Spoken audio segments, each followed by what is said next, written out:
वटपौर्णिमा कराड शहरासह परिसरात अत्यंत उत्साहाने साजरी करण्यात आली आहे। वटपौर्णिमेनिमित्त सवासनींचा अत्यंत श्रद्धेचा आणि पारंपरिक महत्त्व असलेला वटसावित्रीचा सण उत्साहात साजरा करण्यात आला।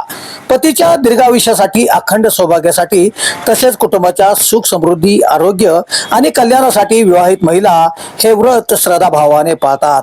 कराड शहरासह परिसरात मोठ्या उत्साहाने वटपौर्णिमा साजरी करण्यात आली। आज वट सावित्रीचा दिवस आहे। खूप मोठा महिलांसाठी हा खूप सन्मानाचा दिवस आहे। तर हा तर दरवर्षी असतो, पण प्रत्येक वर्षी नव्याने वाटतो तो, कारण हा खूप सौभाग्याचं लेणं असतं आणि हे खूप मान सन्मान मिळतो महिलांना। हळदी कुंकवासाठी नवऱ्याचं प्रत्येक वर्षी आयुष्य वाढावं, दीर्घ आयुष्य, त्याला रोगराईपासून वाचावं आणि त्याचं पूजन करण्यात येतं। आणि हा नवऱ्या लोकांचा पण मान सन्मान असतो। त्यांना हा वर्षातनं एकदाच मिळतो, पण आम्हाला पण एकदाच मिळतो।